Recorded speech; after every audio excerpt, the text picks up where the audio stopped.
Can you tell me your story? I can.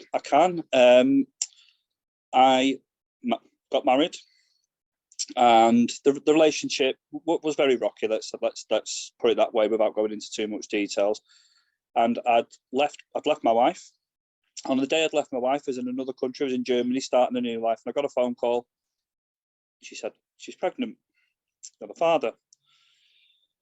So I came home, did the right thing, because obviously that, been told the child is mine. It's my wife. I believed her.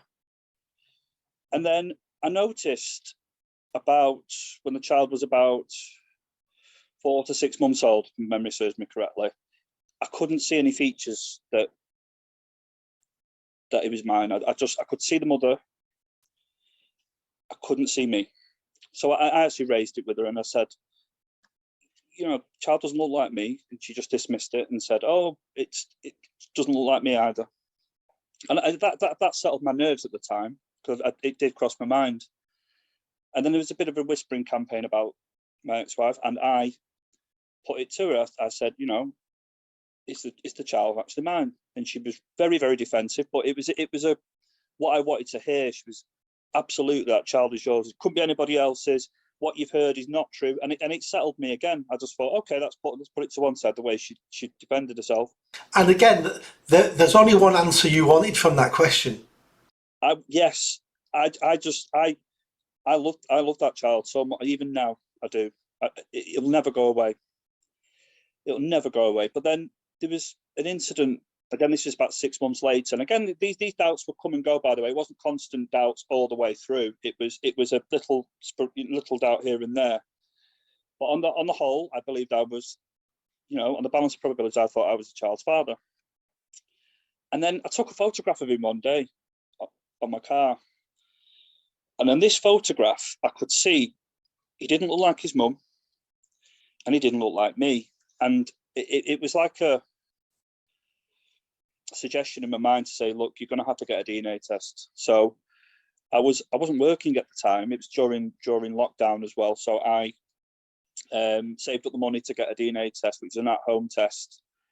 Did the test thinking, this is just all in my mind. I'm putting 1 and 1 plus 1 is equal 5. I'm getting this wrong, but I just want it gone past the point where I couldn't live with it any longer. And my worst nightmare came true.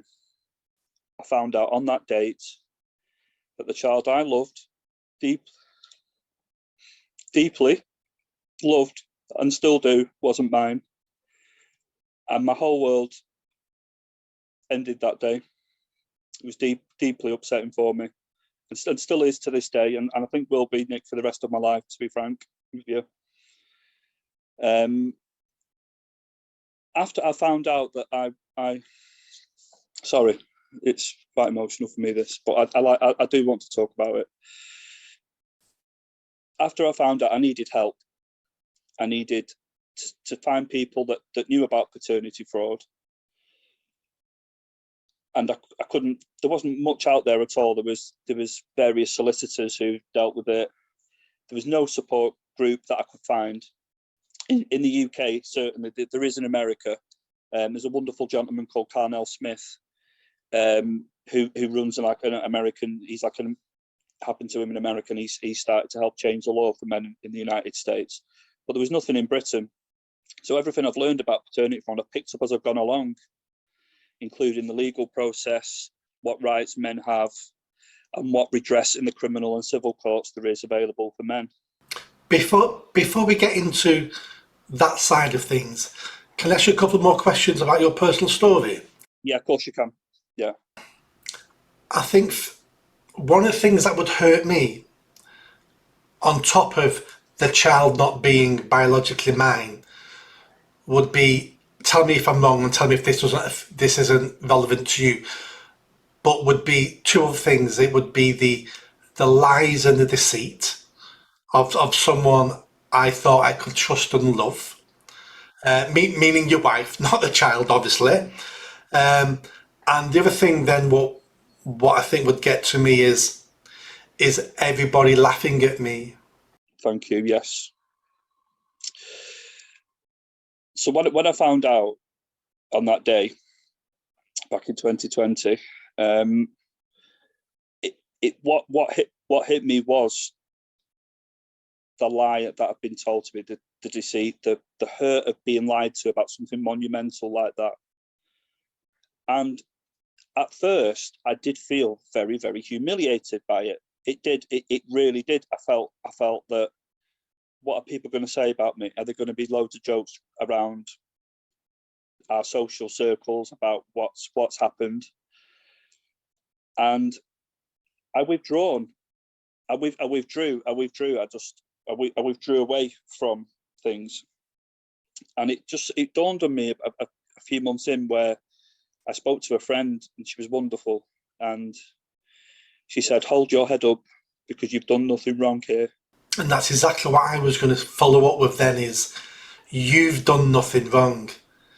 You're the one who was working in Germany, found out your wife was pregnant, and then came back to Yes, look after her and the child and do what you should do as a man, which is take responsibility and be a protector. So you did everything right.